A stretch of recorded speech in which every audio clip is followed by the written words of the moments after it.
What's going on, everybody? We're going to give it a couple minutes. Special interview today with Nickolas Wildstar. He goes by Nick. Going to talk to him today about his platform, what makes him a little bit different than the other Republican candidates who are running, sort of his platform, which is a little bit more unique. So, waiting for him to hop on. As always, we're going to take questions at the end. So you can ask him plenty of questions if you have anything. And the way to do that is this button, like right down here. You can ask questions right there. So that way we have like a running total of how many questions there are. It's tough to kind of keep track of everybody who has questions in the chat and stuff like that. So we're just going to give them a couple minutes. Hop on. How's everybody doing? Everybody all of a sudden burning their masks now today because of the new CDC guidelines going on. So everyone all excited about that. Well, I guess you have to be vaccinated to get that privilege. You know, the government has to grant you that privilege, and you have to earn that right by going to get a vaccine, which I don't know how many places are really going to. I think it's the beginning of the end. I don't know how many businesses are going to be actually enforcing that. I mean, how many businesses are really, like small businesses are really want to turn away customers, especially businesses that have really been suffering because of the lockdowns and everything. Do you think they really want to like push customers away? I don't think so. I think they're just going to be like, whatever, just you can come on in, sit down, let's go, let's get back to normal. So it's going to be tough for them to police. I'm sure there'll be some businesses that are going to. What's up, Molly? Howdy. Just waiting for Nick to hop on. So yeah, I don't think there's no way to earn your freedom because the government doesn't grant rights and freedoms, and we can talk about that with Nick. Looks like he just hopped on, so I'll give him a second to request, and then we can get started with him. Give him a minute. I don't want to talk too much. I want to leave some stuff on the table for him to talk about, you know. But yeah, you don't earn a right from the government. Those rights are given to you through God. So through nature. That was the whole point of the Constitution. Let me see if I can get Nick on here. There we go. Just sent a request for him to hop on. But I think it's the beginning and end. I think they're seeing the pushback. I think they're seeing that it's not worth it. Be interested to see how much more Fauci is going to really be around at this point, because it seems like he's been. There's no way I have to vaccinate to be able to breathe fresh air. Yeah, it's crazy at this point. So there he is. Hey, what's up? What's going on, Can you Nick? hear me? Yeah, I can hear you perfectly fine. All right. I usually take interviews in my office, but it's a beautiful day, so I decided to get outside. That's absolutely fine. So you Uh, might hear my son in the background as well as people cutting their grass, etc. But cool. uh, as long as you can hear me well, we're good to go. I can hear you fine. The background noise is fine too. All All right, right. so let's get started. Why don't you tell us a little bit about yourself, your campaign, like what inspired you to get going, what inspired you to hop into the race, and we'll just start there, and then we'll go from there. Absolutely. Well, I'm a decade-long activist. I've been committed to community improvement for the past 10 years now. Unlike Gavin Newsom, who pops up on the scene for a photo op, to clean up the neighborhood or, feed a meal to the homeless. I've been out there doing it pretty much consistently over, like I said, the past 10 years. So I started out as an Occupy protester during the Occupy Wall Street movement, Mm-hmm. and pretty much got involved into politics by way of Dr. Ron Paul. I mean, Mm. during the 2008 presidency of Barack Obama, I was a longtime Democrat, and after voting for him, uh, became disheartened with the Democratic Party because, he campaigned on getting money out of politics and getting Wall Street away from politics, and immediately he took a $500,000 check from Goldman Sachs and bailed out the banks and school loan institutions, etc. So I just saw that as being a failure to we the people, and immediately started searching for other options. And that's how I stumbled upon Dr. Ron Paul, who I didn't know ran for president against Barack Obama in 2008, and started to learn more about him, and got involved in his 2012 presidential campaign. So that was my first time ever getting involved with a political campaign, and just more so seeing the failure in leadership here in the state with our own state government. Jerry Brown, of course, his, you know, control over the state, if you want to call it that. Hmm. But also the fall of Gray Davis. I'm new to California, or was during that time. I moved here from Wisconsin and have been in California for over 20 years. So I've spent my entire adult life in California. But I saw the uprising of the people of the state to get rid of Gray Davis back in 2003, and that excited me. Hmm. That California was such a progressive state, to where the people were so involved that where they would remove a sitting official from office that they were unhappy with. So it's unfortunate that we got Arnold Schwarzenegger of all people, but it's even worse that we ended up getting stuck with Jerry Brown after that, and having to endure 2 more terms of from him. Yeah. Um, as well as him grooming Gavin Newsom.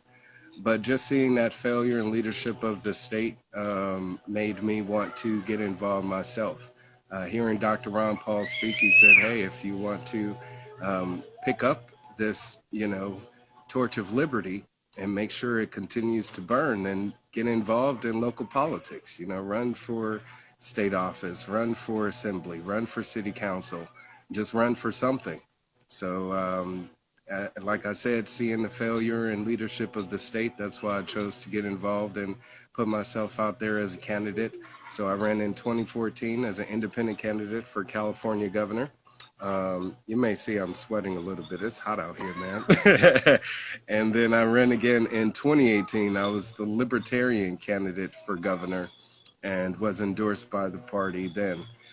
So I'm running again now as a candidate for the recall election, though I've already declared for the 2022 gubernatorial. So hopefully the people of the state will give me an opportunity to serve them as governor for a year. I mean, whoever takes office, that's how long they'll be in office for before we the people of the state, have an opportunity to elect a new governor. So Hmm. hopefully this next governor that takes office will show and prove why they deserve to be there, and we'll be voting for a new governor again come next year. So I would like to give the people of the state the opportunity to see how someone just like them could serve the people of the state. I mean, because when we talk about representation, it's like, who do these people serve? Who do they represent? And we're seeing a lot of the so-called candidates be more reflective of the establishment, the bureaucracy, the kleptocracy, and the oligarchy, elitists that want to pretty much keep us under their ruling authority and subject us to their will. So Hmm. if we want to make sure that we get a person that's just like us, a hard working class, average American, which I don't really think is average, because, the American people are quite resilient, and there's nothing average about them, and we've proven so just with the amount of hard work we've been able to do during this pandemic, to be able to produce a surplus of money, for our state. So it's sad that that has came by way of taxation instead of, productivity, and people of the state, creating that amount of income by way of consumerism. But that's exactly what I'd like to do, is shift to a free market, and let the economy of the state flourish to where we can move up that economic ladder from the fifth largest or sixth largest economy in the world, wherever we are now, up to the first. And that can be quickly done with less taxation. So that's what Yeah. I'm offering to do for the people of the state. And of course, there's more uh, that we can talk about, but I feel like I rambled enough. That's, that's fine. Yeah, I wanted to touch upon the fact that I had looked at your website, I follow some of your posts, and it's definitely apparent now seeing that you were a big fan of Ron Paul. I would say, even though you're running as a Republican, you're definitely lean more of that libertarian. And you and I have talked about this whole like you identify with the whole like Cal-Republican idea. So I guess in terms of like if you're looking at like other candidates who are running right now who are Republican, what are some issues that you see yourself kind of like different than and because of that belief of that libertarian idea that makes you a little different than like the other Republican candidates. So like I guess we could just use like some of the big three, like right now, Faulkner, Cox, or Jenner.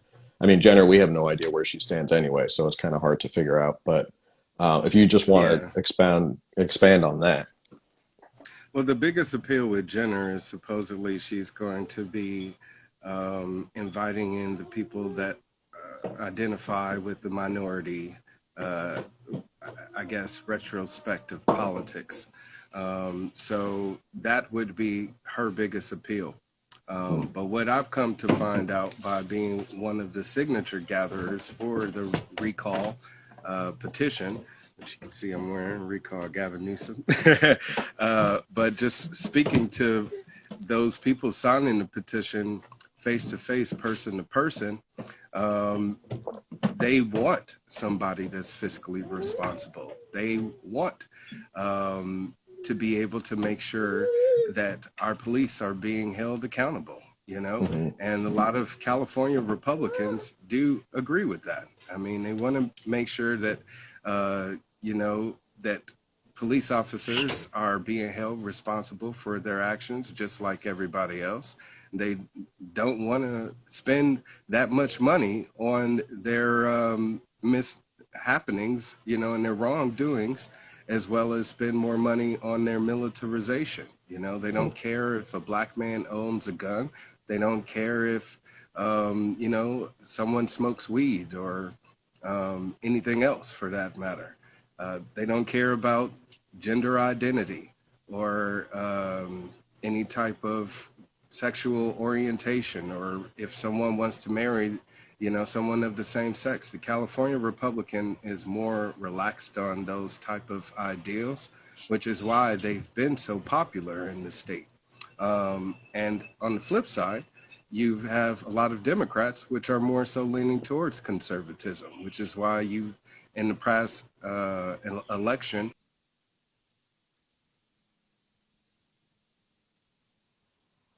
to say this was to help schools or provide more health care or whatever the case may be.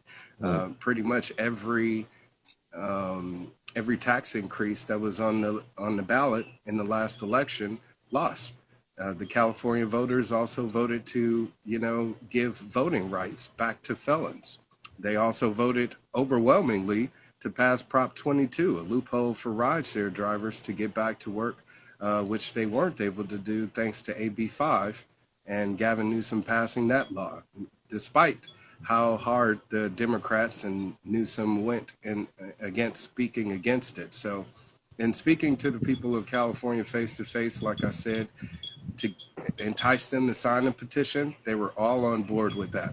And I would have had more people sign that petition had it not been for the reputation, the national reputation of the Republican Party, thanks to Donald Trump. I mean, as you can see, I'm wearing a red shirt, and it's become somewhat gang affiliated to where if I was out there with a red shirt, automatically people would identify me as a Republican, even though I'm at that time I was a libertarian and had libertarian materials on my table, as I promoted the recall.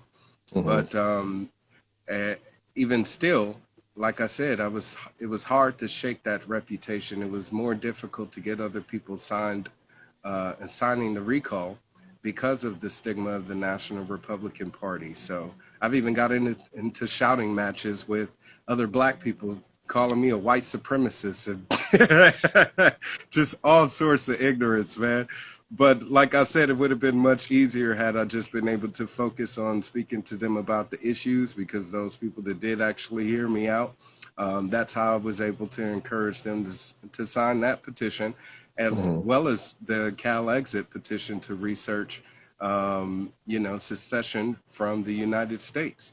So during that time, as I said, I got to speak with so many people, and just finding out more of what the California voter wanted face to face.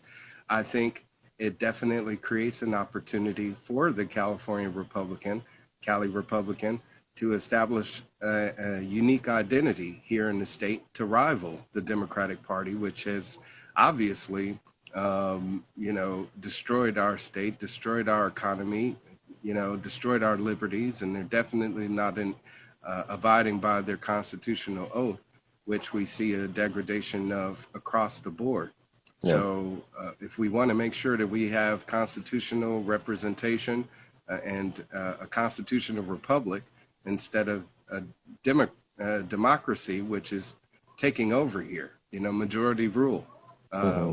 whether it be the left or the right, we're seeing that happen. And that's definitely the road to a fascist state. Anybody that's never seen the movie America Freedom to Fascism, From Freedom to Fascism, please check it out. It's a documentary, but I recommend it. I'll have to look it up. But yes, please. So yeah, I agree with you. I think it's interesting to see, and I've had conversations like this with other Republicans in the state, to hear them say like it's weird that we had all these propositions. It's almost like when Californians are presented just with the issues and there's no D or R next to their name, you Hmm. see a different, they'll look at it and go, oh, well, yeah, I don't want to be taxed more, and I think people should be independent contractors. It's almost this, when you focus on the issues, Californians are actually not as far left as most people think. They're actually more conservative based on the propositions. Um, do you think that's just a like Exactly. branding issue of the Republican Party? Is it just because they always go straight to the, you know, calling you a white supremacist? Do you think just that's just the byproduct of it? It's just bad marketing right now.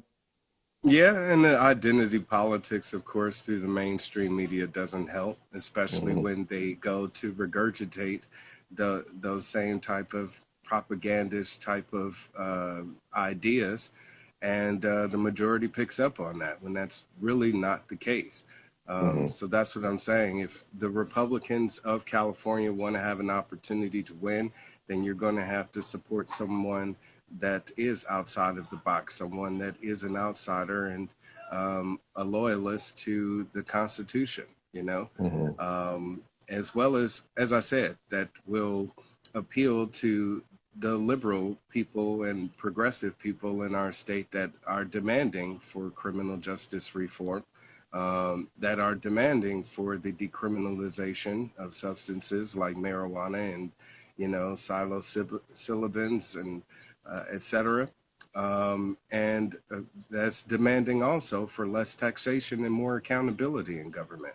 Hmm. So there's I believe there's a happy medium that can be met, and that's why my campaign platform is one that pretty much crosses party preference by marrying those ideas to let people know that as a representative, I'll be sure to follow through on those issues. I think that's what more so the people are looking for, is just someone to be of their word. Hmm. Um, we have this idea of what it takes to run for office or be a public representative, but when it comes down to basic requirements, it's just that you be of age to serve and that you be an American citizen.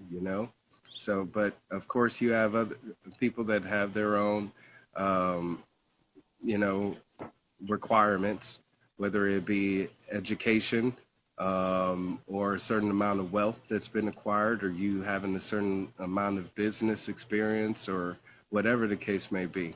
But history has proven that none of that has really made representation by our government better. You Hmm. know, um, George Bush, Barack Obama, and Jerry Brown have one thing in common, is that they all went to Ivy League schools, you know, and they are all well off. And even Donald Trump, as well off as he was and is, he didn't do anything to rein in the national deficit, and reduce the budget at all. So when it comes to fiscal responsibility, and again, them just upholding their constitutional oath, that's really all that matters from our representatives. And of course, that's what I'm offering to the people of California. Hmm. So, kind of like pivoting to a different topic, yesterday, the CDC and Biden both came out and said, you don't have to wear a mask anymore if you're fully vaccinated. That's the stipulation. Um, so I guess it's sort of a two-part question. Is one, I'd like to get your thoughts on that, and I'm sure I have an idea where you stand on that, the idea of the government granting you this earned right to breathe without a mask on. And the second part No. is, if you were governor back in 2020, let's say you were sitting in the governor's mansion in 2020, this pandemic was about to happen, how would you have approached it based on your ideals? Um, Not differently than, but like as a clean slate, how would you have approached the pandemic and what would you have done?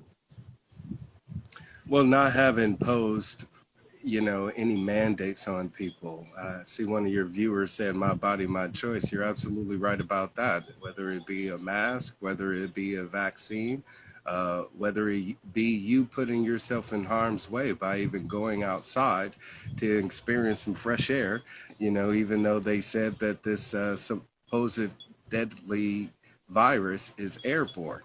Um, we always took that risk, period, as human beings, and that definitely should not be restricted in any way by our government. So the one thing that I would have done had this pandemic fell in my lap initially was just focus on the mortality rate, which I think which would have been the biggest telltale sign on how much of a I guess, severe restraint that we needed to request for others to implement in their lives. But right now, that's what this virus has proven, is that it has a low mortality rate. People have a 99% chance of surviving, and as much as they want to talk about how many cases that they are, these are also survivors. And the majority of us that also are still living is proof that this virus isn't as deadly as they say. So for them to impose any type of mandates on us whatsoever was a bit ridiculous to begin with, which is why I was one of the first few people out there protesting and to have the state be reopened, and that we get our businesses and schools back open, and get people back to work, of course. Um, but when it comes to, I guess, the Biden administration and what they're doing right now, our governor needs to be resilient against that and be honest with the people of California and letting them know about the risks that they take by going outside, by being vaccinated, even. They're not talking about that harm, the risk and harm that that poses either, Hmm. which is saddening. But we really shouldn't be, I guess, dependent on them to be providing all of that information to us anyway when they have special interests involved. Hmm. But I don't think that the Biden administration at all should, or nor the CDC, which isn't even a government institution, be imposing any type of mandates on the people of California, even whether it be a recommendation. it's up to the people of California to abide by that or not. But I've been outside this entire time. I haven't been vaccinated, and I'm perfectly healthy. So the situation creates, I guess, an opportunity for prejudice as well. Are police officers going to go around asking people for vaccination identification cards to prove that they're outside and not wearing a mask is lawful? You know, um, it's yet to be seen. So it's a slippery slope, like I said, to fascism, to tyranny and authoritarianism, and that's why we need to wake up now and respond to what's going on. I feel like I'm the only candidate that's a survivalist. You know, Mm. I want to make sure that we restore our right to protect ourselves, whether you want to call it bear arms or whatever the case may be. I look at it as a self-defense issue, you know, Yeah. and that's another thing that California Republicans agree on. Cal Republicans is that we, the people, should have the right to bear arms, no matter what your skin color may be. And we have a lot of laws in this state that were based on prejudice that also prevent um, people of color from being able to exercise their Second Amendment rights. So, as governor, I'll be nullifying those laws that exist and making us a constitutional carry state by doing so. Because I feel like, again, we should be able to protect ourselves by all means necessary. We also need to make sure that we're protecting our food supply.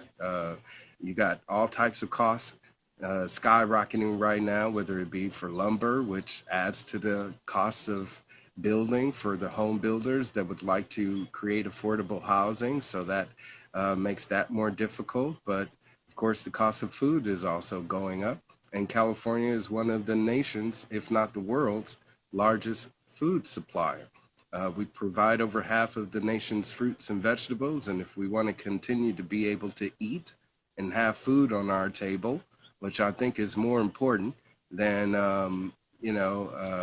abortion or, transgender rights and all of these other issues that people would like to focus on, And when it comes to the essentials, having food on your table, having, clean water to drink and having reliable energy is what's most important. I mean, that's another thing that I'm proposing to do through my Go New Deal is create a state-owned utility so we won't have to be reliant upon PG&E and SoCal Edison for power. I mean, you can look no further than Texas or what's going on right now with the gasoline crisis to where we need to establish some independence for our resources. So as governor, that's what I'll be focusing on first and foremost. As I said, this first year in office will be an opportunity for me to earn the vote and confidence of the people of the state again come 2022. So that's what I'm looking forward to doing. And compared to any other candidate, I mean, you have to look no further than my campaign platform to see why I'm the best and only choice to rival against Gavin Newsom. I Hmm. mean, even with these celebrity candidates that are popping up out of the woodworks, or even the career ones, is that they disappear from the scene. John Cox, when he ran for governor in 2018, disappeared from the scene and wasn't involved in the community at all. Same thing with Kevin Faulconer, even though he was the mayor of a city, hasn't made that city any better for us to be convinced enough that he should be governor. And when it comes to Chris Jenner, Caitlyn Jenner, she's been around for, she said, living in California for nearly half a century, 50 years damn near. Yet hasn't been involved in the community at all. I've never seen her out at any protests, whether it be for women's rights, whether it be against genetically modified foods, whether it be at some of these soup kitchens to feed the homeless or provide them, with clothing or, you know, um, any of that stuff.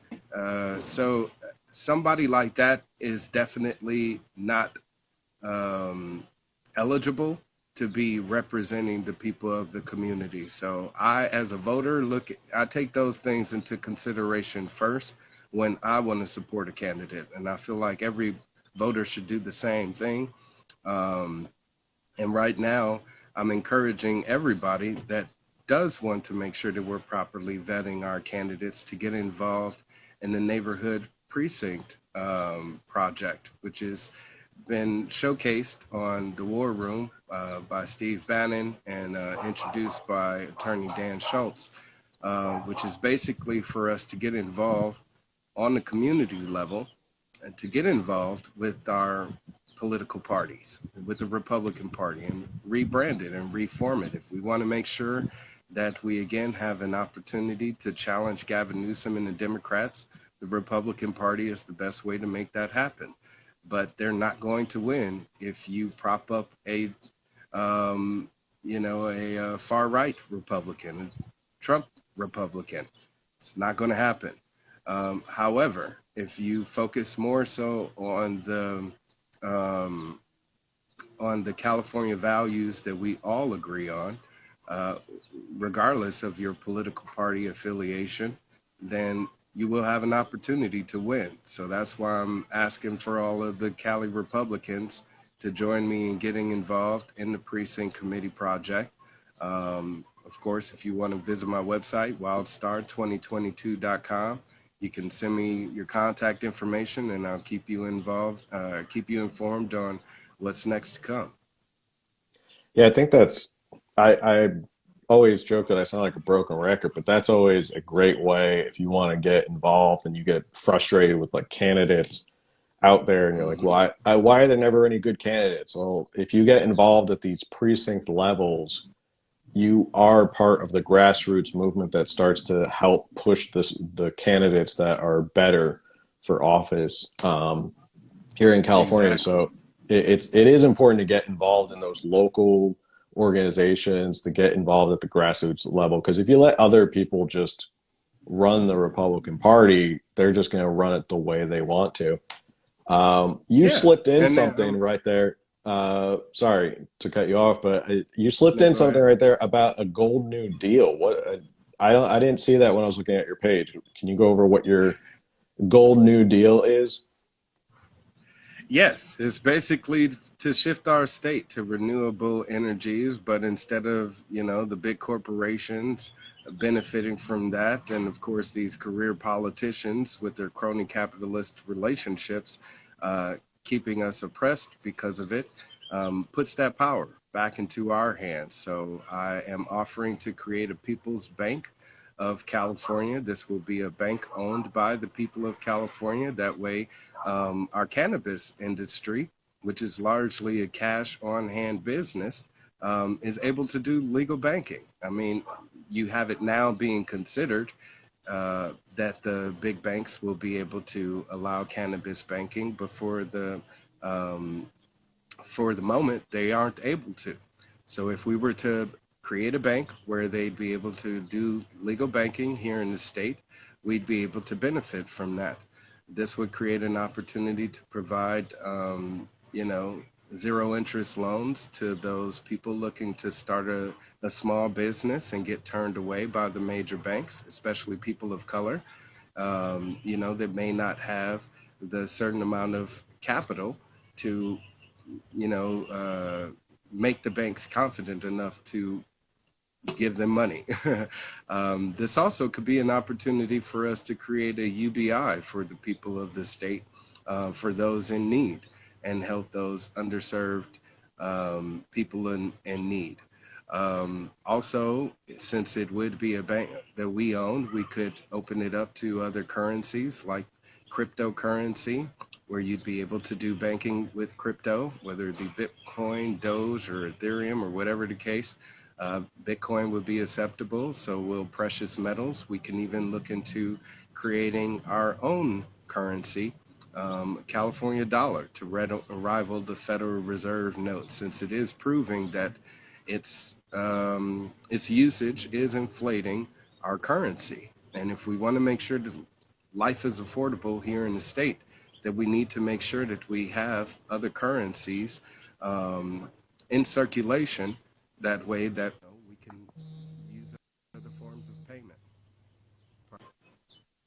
Um, and also, as I said, my people's owned utility, this would be a utility company, again, owned by the people of California, that would utilize, solar power, hydroelectricity, wind power, etc., to make sure that we're powering our homes. Um, right now, that contributes to maybe 30% of the amount of energy that the state receives. But if we, again, focus more on other technologies, like maybe creating a gigafactory, letting Tesla, take some land here in Fresno, tons of acreage available to create a gigafactory, then we could power the state and now power every home for free without us ever having to pay an electric bill again. And any extra electric that's sold to some of these larger corporations that may need more, or other states, it's a way for us to gain profit. Again, another way for us to create a UBI for those that may want or need it. Also, through my Go New Deal, I plan on taking some of our projects, like with the high-speed rail, and privatizing it, again, to companies like Tesla or maybe Virgin, to create a hyperloop. They could quickly and efficiently and affordably create these, state-of-the-art public transportational systems, instead of us taxpayers footing the bill for it as we have been, and not seeing anything because of it. I mean, Hmm. uh, the high-speed rail has been a black hole of tax dollars, and if we again just give off the leasing rights, the naming rights to, one of these other companies, I'm pretty sure they'd be happy to complete the project, as well as, again, create an opportunity for we the people to um, make revenue from that. And of course, beautification of our state.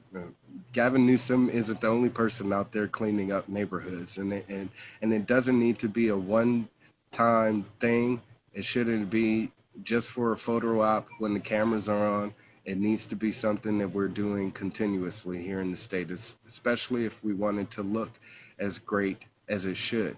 And it's awful that, you can ride down some of the state highways, and they are even some streets in some districts, like where Nancy Pelosi is, or Maxine Waters. Oh my God, it's a terrible district, and that has to deal with the homeless issue, but it also has to do with, cleanliness in those communities. And it's Mhm. not being promoted much at all. And if there was more community cleanup projects, I believe that our state could look a lot better. It could be less toxic. There's also, I believe, 25,000 gallons or tons of DDT that was discovered off the coast recently. So we definitely need to start a cleanup project there, and make sure that we have a better water supply. I mean, we're facing a drought, mainly had to do with manufacturing by Newsom administration. But my Go New Deal also addresses that by creating atmospheric water generators. These AWG machines actually create water out of thin air. And I've spoken with the creator of this technology, and he said he would love to use the state of California as an example to prove to the rest of the world why having this technology and using it can make sure that we always have water available, fresh water to drink, water for farming, which is something that California also needs to pick up production on. If we're one of the largest agriculture capitals in the entire world, we need to make sure that we're having water to create that food. So these are some of the things that I'm offering to do through my Gold New Deal. And as I said, I'll be making this happen immediately through simple policy changes. It doesn't take a genius to pick up a pen. And that's Yeah. mainly where all of the changes in politics happen. I don't need to be an economist in order to count and understand math, basic math, to understand the budget. But the state treasurer needs to be the one that is responsible for the doling out and spending of that cash. That's my job, is to make sure um, that the state treasurer and all of the accounting is done properly, which is why I'm also proposing for a public audit of our state finances to be conducted immediately once I take office. So we, the people of California, can know where our tax dollars have been going this entire time. I mean, these triple P loans, the Paycheck Protection Program loans, were meant to help small businesses. Yet you have companies like Gavin Newsom's winery, Plump Jack Winery, which was able to get millions of dollars in financial aid. Our tax dollars went to help his business, his multi-million dollar business. So it's awful that, again, this type of misappropriation of funds is happening, but this is mainly happening because of the lack of accountability that's happening right now, the lack of responsibility. So as governor, that's exactly what I plan on doing. I thought, I think that's a kind of uh, great kind of point with this whole like gold new deal. And just a side note for everybody who wants to like ask a question of Nick, you can just hit the button down below and like start typing in your questions. We'll take some in a couple minutes. We'll leave some time at the end so everyone can ask their questions.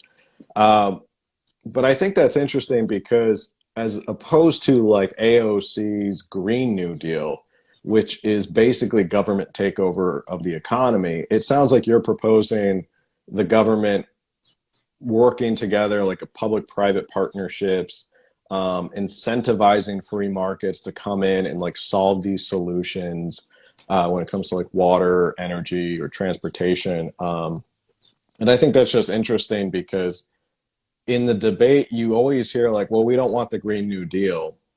And then that's the end of it. As opposed to in California, like, well, we're still interested in environmentalism. We're still interested in protecting the environment, renewable energy, new technology.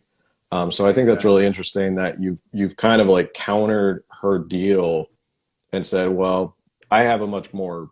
It sounds like a much more comprehensive. I mean, her Green New Deal was like 2 pages anyway.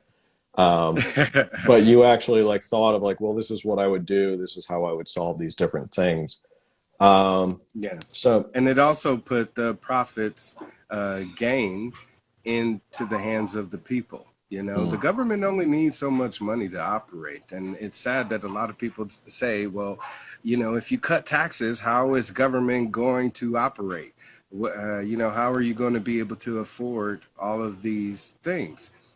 Exactly what I said to you. And if free market is creating that avenue for government to, again, be able to fund itself from these public private partnerships, then it's a way for it to be able to sustain itself without money coming out of taxpayers' pockets. I talk about, us, ending the income tax and property tax and pretty much every damn tax in the state, and focusing on non taxpayer revenue generation, giving off leasing and naming rights to some of these large corporations for some of these state highways, possibly.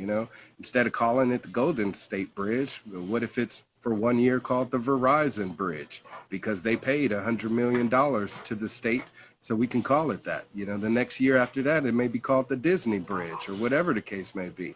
But now that road is being upkept by that company. They're responsible for maintenance of it.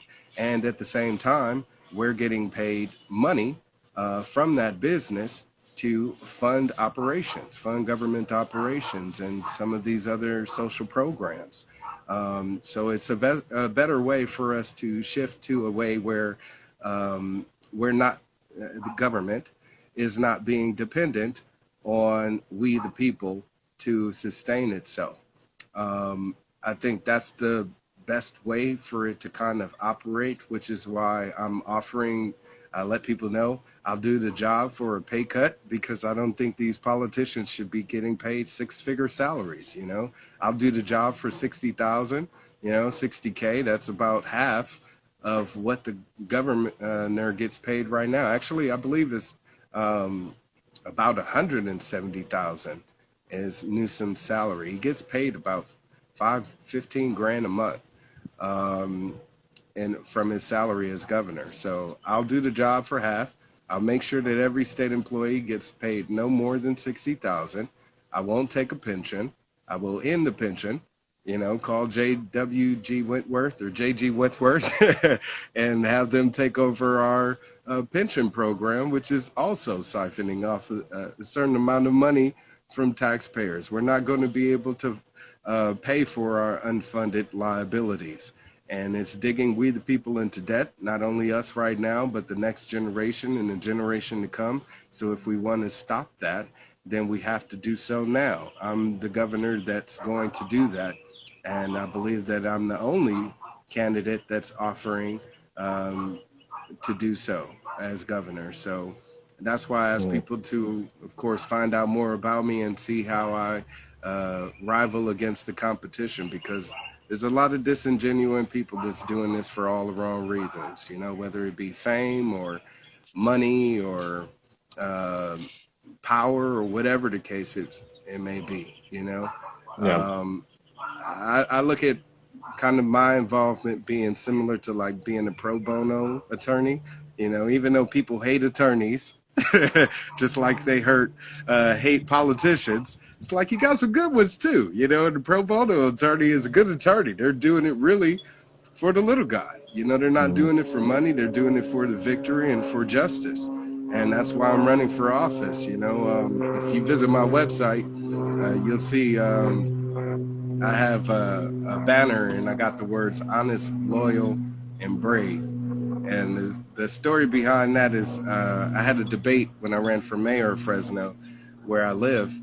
And it was one of those difficult debates where afterwards I kind of got pummeled by people in the audience. I had some um, what is like a lesbian couple come up to me and say, hey, it's not gender preference, it's gender orientation. And I'm like, okay, got it, and just other things that I said that maybe piss people off. But this one elderly guy walks up to me and he says, without thinking, 3 words to explain yourself best. And I said, honest, loyal, and brave. And he stuck out his hand and he shook my hand and he said, you got my vote. So that's why I chose those words to put on my banner for governor, because I want people to know that I'm honest, sometimes to my detriment, but I won't ever lie to you. I'm loyal to the cause and the advancement of liberty and the people of this state. I'm not going to be beholden to any special interest groups or any unions or any other group that comes along expressing a certain amount of desires that they want from government if they conflict with the constitutional rights of we the people. So I'll be loyal to my constitutional oath, and am a man of honor. When it comes to being brave, I've proven exactly that. I stand on my principles and have even been targeted by the system itself because of it. I mean, I've argued against judges in court about how we, the people, have constitutional rights that are not superseded by court rules or any other law. They may conflict with my natural right, my human right as a Mhm. human being. So if I'm brave enough to do so and speak to a judge that way, you better believe I'll do so as governor.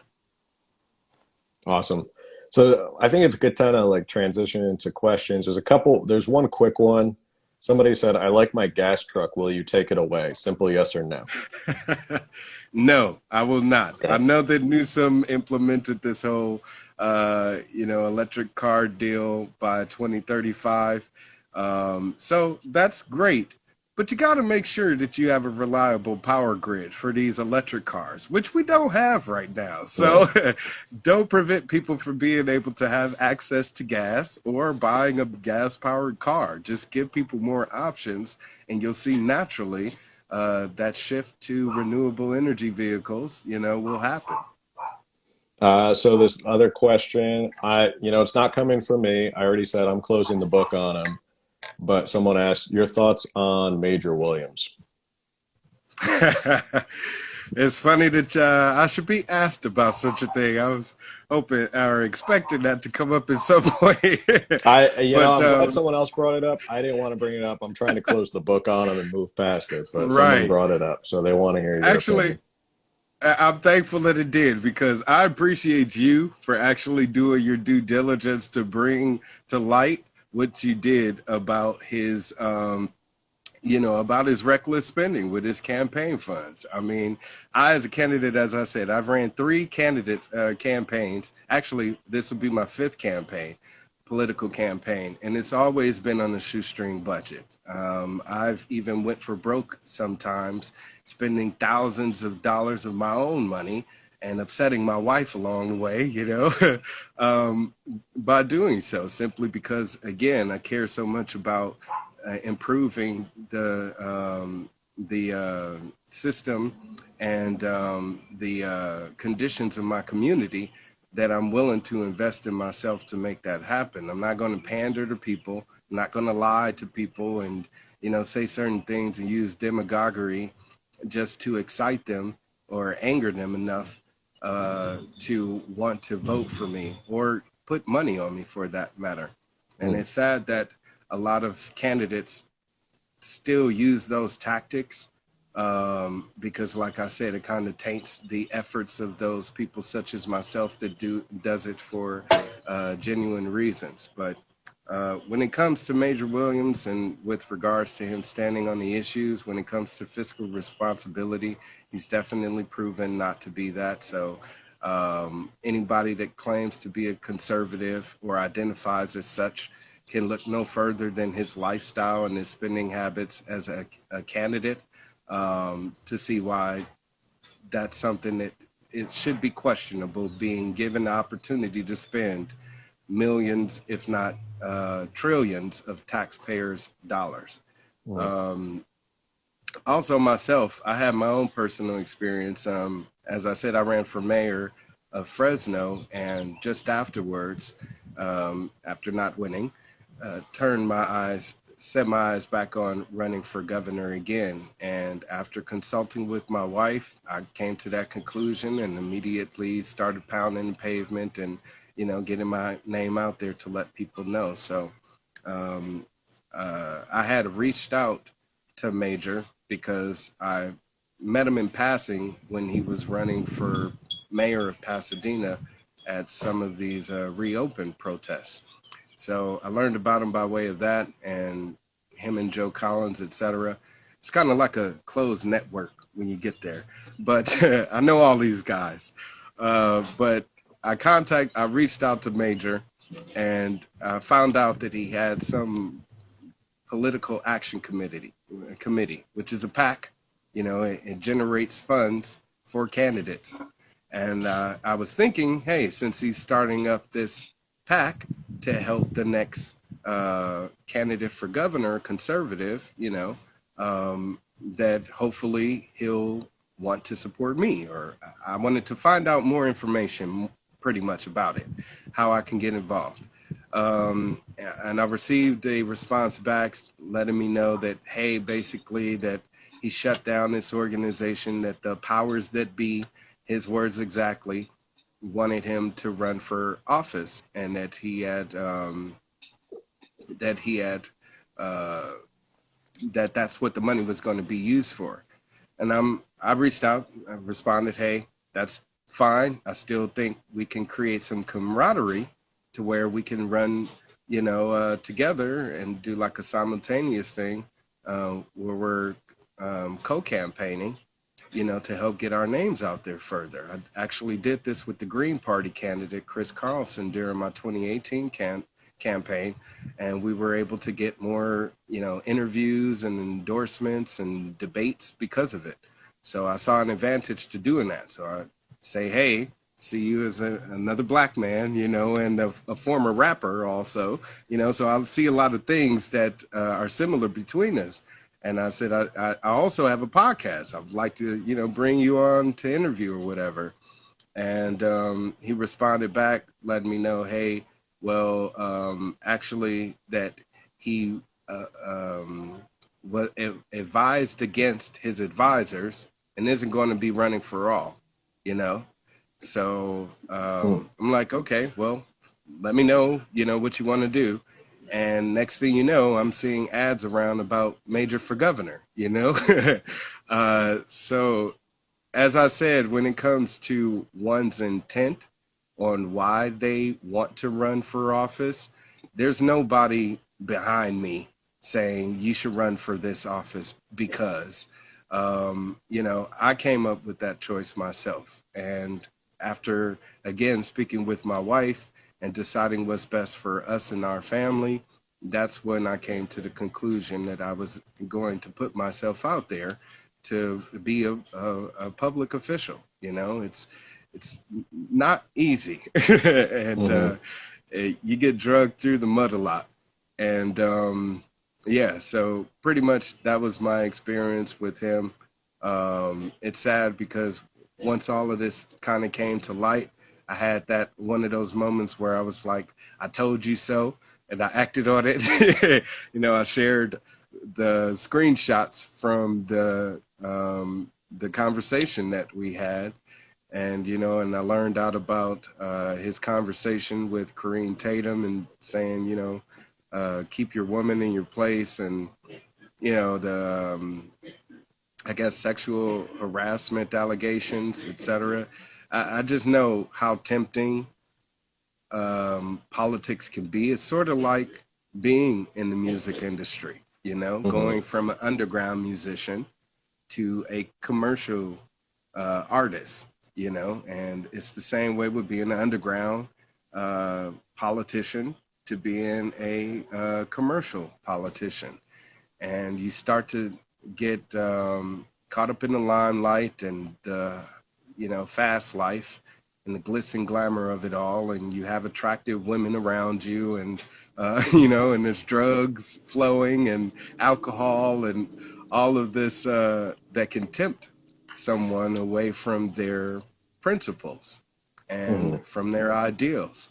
And it's sad that I seen that happen as a musician myself when I was involved in the music industry, and I see the same thing happening with the political arena. So I would just advise for anyone out there that is considering any candidate to just do your homework. Don't get caught up in the hype, or somebody got lawn signs everywhere, or you heard them in an interview and they said some things that you said, so you're going to go, full on for them. Do your homework. Find out Hmm. what they were doing, 5 years from now, 10 years from now. Where were they when we, the people, were suffering then? To step up to the plate now and say they want to do something about it. So that's really all I can say. Oh, I think you fully answer it. There's a whole bunch of questions. I'm gonna pop up and let's see what we got. This one is, what are your thoughts on the Coastal Commission, its usefulness and impact on housing costs? Also, any plan or thoughts on easing residential zoning to allow for more infilling to curb urban sprawl and costs associated for road maintenance? Ooh, that's a big one. hmm Well, believe it or not, my Phoenix initiative addresses that specifically by removing all of the zoning restrictions, all of the licensing and um, fees, and all of that. It's just another barrier preventing production and innovation in the state. So I believe that we could address affordable housing and get homes built fairly quickly if we just get Hmm. government out of the damn way. I mean, I've Hmm. spoke with home builders before, and they say they would love to build more, but they have to pay thousands, if not tens of thousands or hundreds of thousands in some situations, and permits, or costs for permits or zoning fees or licenses, or et cetera. So they're paying more uh, to start with before they even break ground and can start building. And like I said, now that building costs are also increasing, that's going to make it even more difficult for more homes to be built. So get government out of the way, reduce those zero. You know, that's the biggest incentive to say, hey, you want to not pay $10,000 to break ground on that new, you know, high rise or, you know, 10 person, you know, apartment building or whatever the case may be, or single person home even, you know. Hmm. It's sad that the costs are so much. So that would definitely address affordable housing. And like I said, through my Phoenix initiative, that's something that I plan on implementing immediately to get our economy going. That would also help with the work sector and getting people back to work, since they wouldn't have to apply for occupational licenses anymore. They wouldn't have to apply for any business license anymore. You know, they can just get started on providing a service to the community, and consumers, you know, buyers, we the people, customers will dictate on if that business succeeds or fails, um, which is the way things should be anyway, opposed to government dictating that in any way. But what I said about roads before, as I said, if we get government out of the way, we would see more better roadways.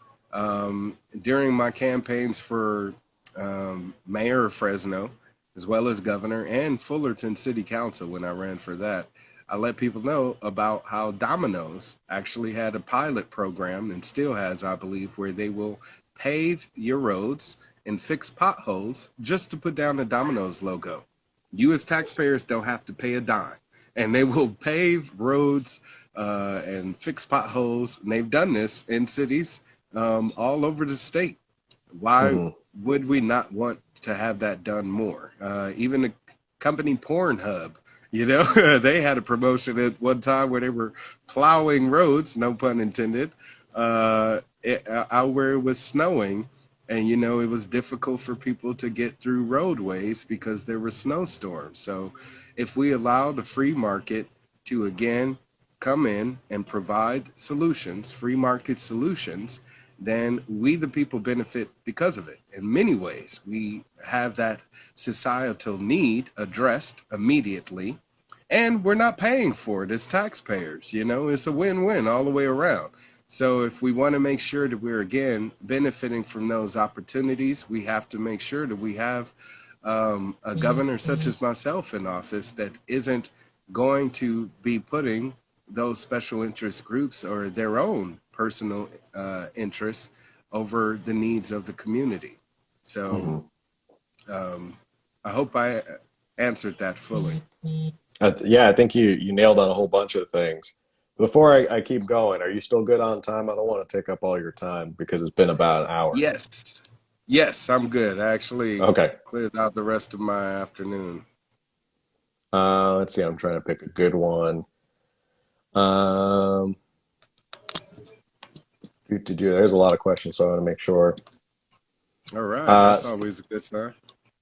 so here's a question that Trying to get this maybe going. I know that you got a little pushback at a debate. There's a video on your profile about what are your immigration policies and will you keep California a sanctuary state? So I know you sent me that video. It was very brave of you to say what you did. Um, and you got a little bit of pushback, not gonna lie. I did. And like I said, I'm used to that at debates. You know, I say things that are unpopular all the time. And that's mainly because people are conditioned to believe that government should be dictating every small facet of our lives, you know? And personal choice being one of them.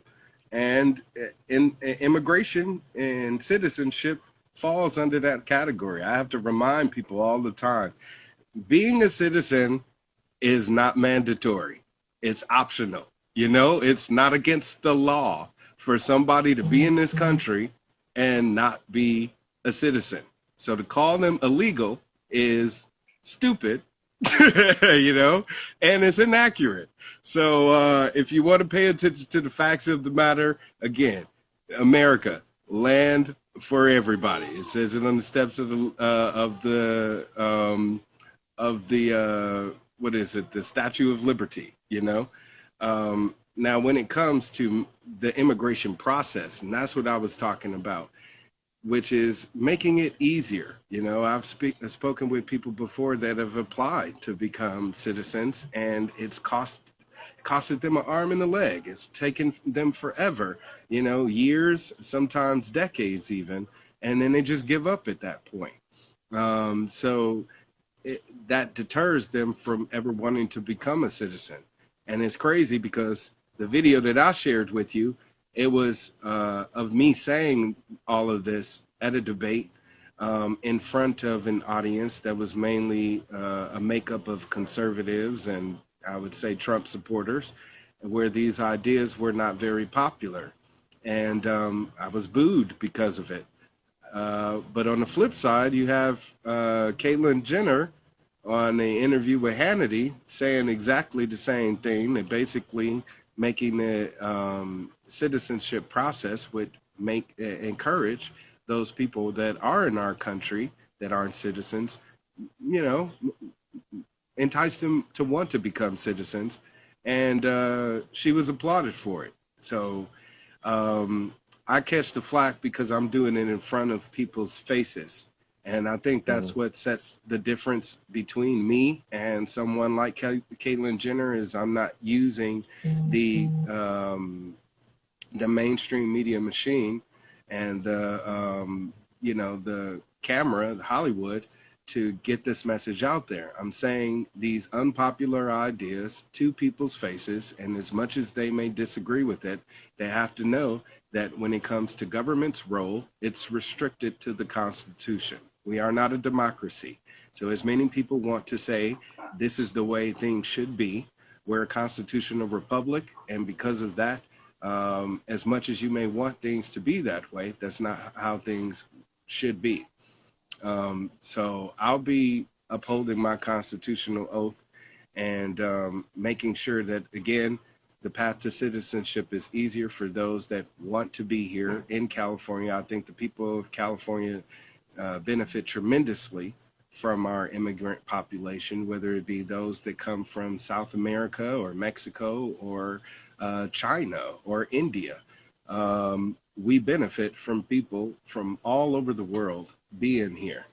And we want to keep that trend going. So California will continue to be the sanctuary of freedom and liberty and justice for all as it should be. So I think to clarify, you're not saying a sanctuary state, so in the sense of you wouldn't cooperate with like federal authorities, you're saying you want to kind of make the process easier so that we don't have these issues with I guess they call them undocumented citizens where they're not paying taxes, they're not really part of the system. You're saying let's make it easier for them to become citizens, to be a part of society, rather than just kind of living in the shadow. Do I have that right? Exactly, Yeah. precisely. You got it.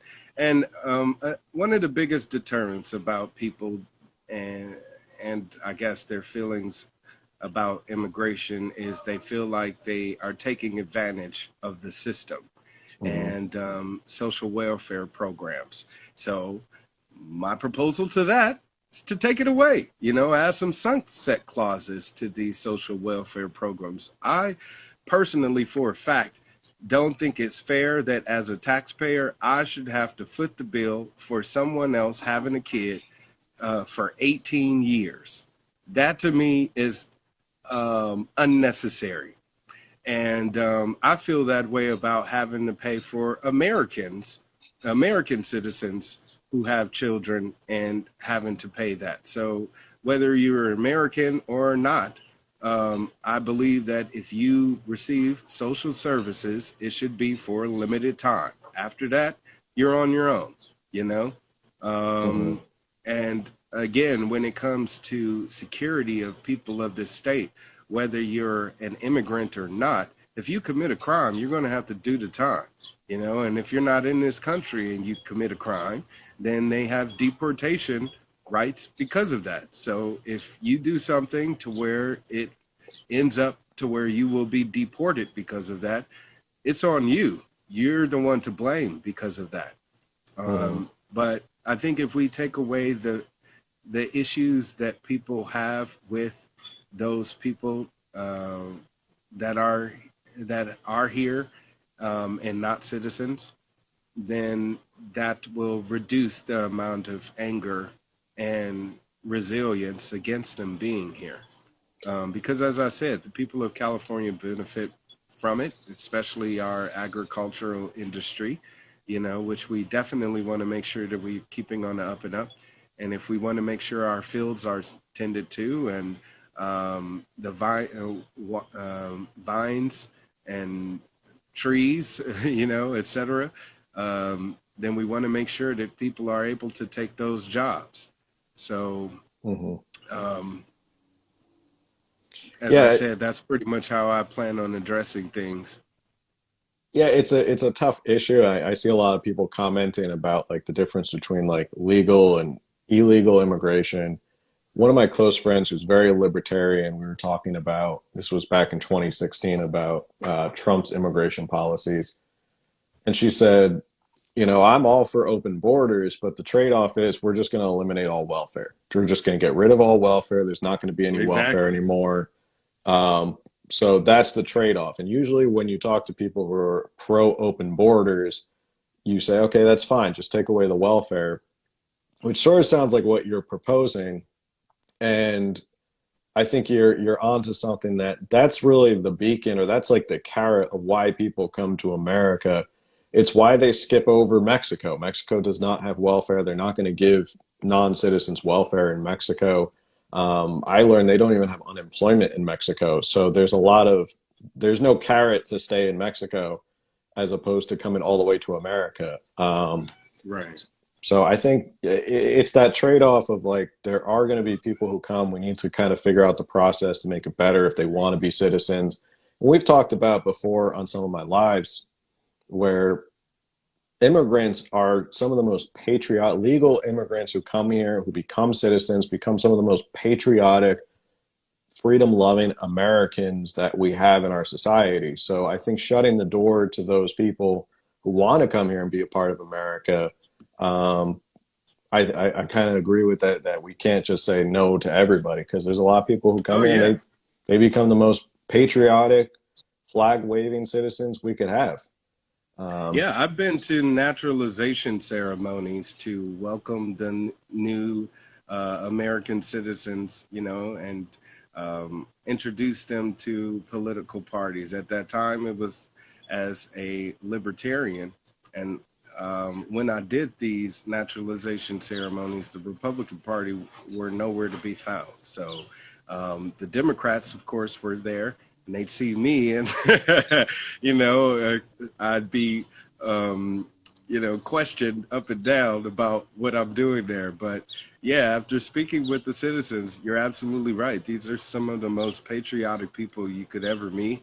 And mhm, some of them have been in this country a long time, and just now or just then are getting around to the point where they become citizens. But yeah, I think the best way to, like I said, get people more comfortable with the idea is just take away the um, the biggest enticer, which is the social welfare programs. I have no problem with public charity or churches or any other type of nonprofit organization, stepping up to the plate to provide help to those in need. So whether you're a citizen or not, getting government out of the way to again allow that type of support from the community to be accessible would be advantageous to us all. And it mhm. would take the burden away from having to foot the bill for all of that off of taxpayers' shoulders. So, um, simple changes like that, I think, would change people's opinion towards these issues. And that's what I plan on showing as governor is, hey, as much as we think that government should be involved with XYZ, uh, when they aren't, look at how much better it is. And once Hmm. people see that trend, of less government involvement, the smaller government, I think people will be more supportive of a libertarian candidate such as myself, you know, But what because about the that's what roads? That's what they always ask. But what about who's going to pave the road? Who's going to build roads if we go that style of governance?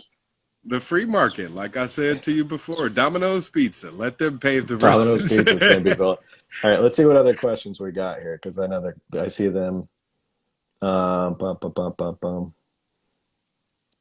Well, there's a lot here. Everyone is very excited to ask you questions. Um, so this is a All good right. question as well. How do you plan to get things done with there being a Democratic supermajority in the legislature? Well, as I said, as governor, what I would be able to do is just simply use the power of the pen to Mm, repeal and nullify the majority of these existing laws. When it comes to gun laws, the way I'd be able to make California a constitutional carry state is by nullifying all existing gun laws. Same thing with taxation or restrictions on employment, like AB 5. I'll be nullifying that immediately so people can get back to work and work for themselves as the American dream should be available to people as an opportunity, you know? So entrepreneurship should never be taken off the table. And it's sad that the Democratic legislature used uh, an issue like medical care or, health care as a way to kind of push this bill through. But it is, again, unconstitutional and unlawful in restricting someone from being able to earn a living from themselves. That's why it will be nullified. So these are things that I will be doing as governor and that I can do as governor without the legislature being involved at all. It's mainly just addressing the needs of the people of the state. And as long as they're happy with those changes, then that's all that matters. Um, Hopefully, that won't put me in a position to where I'm facing a recall myself. But as I said, if people do see the benefits in those changes, then we can just keep the ball going by electing me again in 2022 and giving me another 4 years. mhm. Yeah, I think one of the things is because the California government is so big, you do have, as an executive, that kind of power to do a lot of that stuff. Let's see. Here's a good question. Exactly. Views on, I'm assuming CRT is critical race theory in our schools.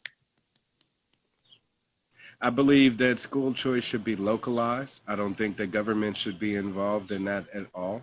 So whether it be school curriculum, who's involved in sports, or if educators are able to carry a weapon in school.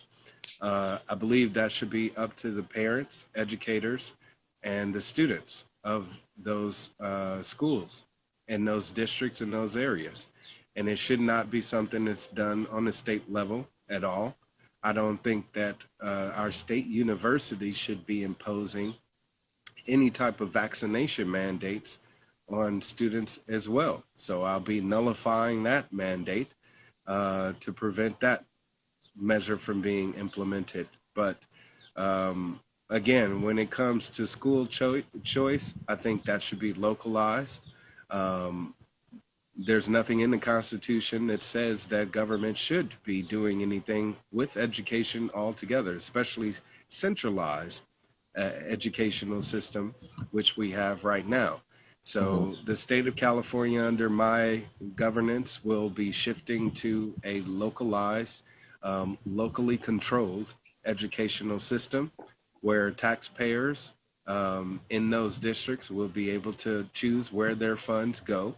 It's a shame that you have some parents in some neighborhoods that would like to see their schools be better, but are having their taxes being taken and spent in other areas where the conditions are much better, and they don't need as much money.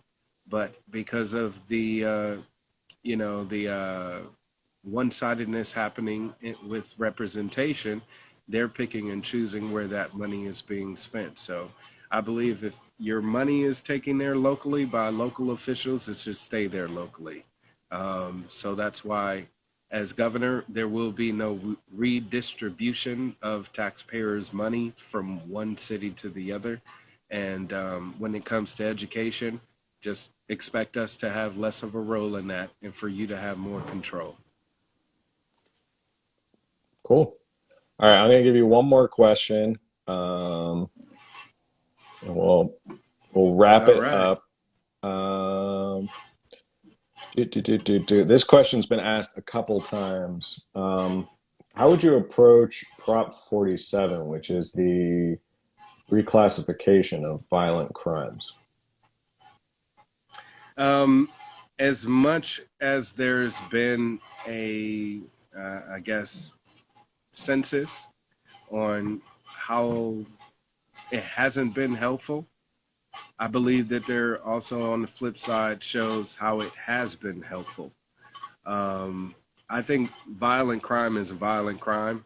No proposition should be able to allow you to have a loophole out of you being able, you being sentenced, um, by the law according to such. But for those people that are in jail for nonviolent crimes, victimless crimes, marijuana possession offenses, or even weapon possession, if you're in possession of a gun or even a collapsible baton, which is a felony in the state of California, then that pertains to you. So it it it has been harmful as much as it's been, or it has been harmful in many ways, not only in those people that are still being prejudiced by the judicial system because of it, but also because of the communities that have seen violent offenders, pose an even greater risk to the community because of that loophole. But we see what's going on right now with Gavin Newsom releasing violent offenders from jail. And I'm not sure why that's being done other than to possibly free up some of these jail cells for domestic terrorists or someone else that they may be see as dissenters and worthy of being put in jail versus a violent offender. So there needs to be some more prioritization on that, which is what I'll be doing, is making sure law officials in the state focus on violent crimes opposed to, you know, victimless crimes. Even with sex workers, which is something that Cali Republicans also support, is sex work. There shouldn't be any type of prosecution towards someone that does want to provide those type of services. And by doing so, law enforcement would be able to focus more so on those people that are being forced into prostitution, that are being forced into human trafficking, even more. And that's actually been proven in other cities like here in Fresno, which have done that. They've made the shift away from prosecuting, sex workers, and instead going after those people that are forcing others into sex work against their own will.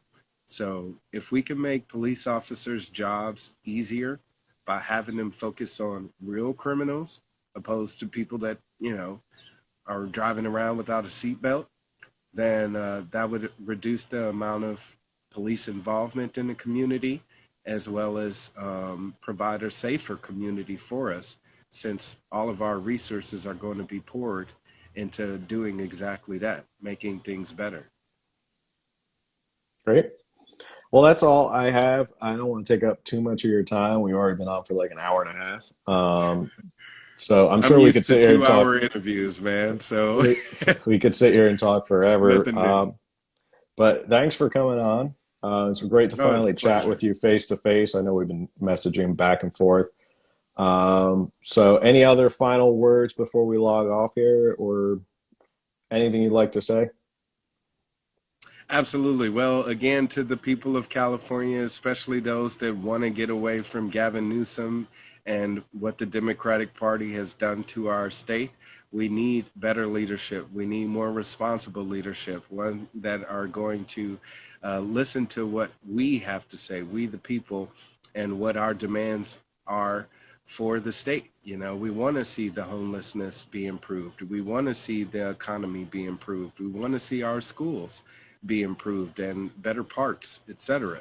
But if we're going to want, if we want to have that happen, we have to get involved in that process. So that's why I'm asking everyone to again get involved in the precinct committee project, so we can get involved on the grassroots level, on the ground level with these political parties. So visit my website, wildstar2022.com. Please fill out a pledge card. I'm 100% funded and fueled by We the People. So all of the money that I get to spend on signs and t-shirts and hats and all of that good stuff comes from people like you. If you want to help in that effort, please donate whatever you can. Since I'm not getting funded by, you know, unions or big banks, and won't ever help me be able to fight them fire with fire by making donations today. And I'm not trying to get hundreds of millions of dollars to spend on my election. You know, other candidates have proven, like John Cox, that you can spend a lot of money and still lose. I don't want to be that guy. I'd rather spend a little bit of money, go a long way, and possibly win back our state for the people of California. So if you want to be involved in that process, join Team Wildstar by visiting Wildstar 2022 today, and let's bring back liberty to California. Great. All right. Thanks, Nick. And thanks everybody on. I am going to save this, so feel free to watch it again if you jumped in late, and it'll be on my page. So thanks again, Nick. Thank you for the opportunity. All right. Good Talk to you speaking soon. to you. God Later. bless. Peace and blessings.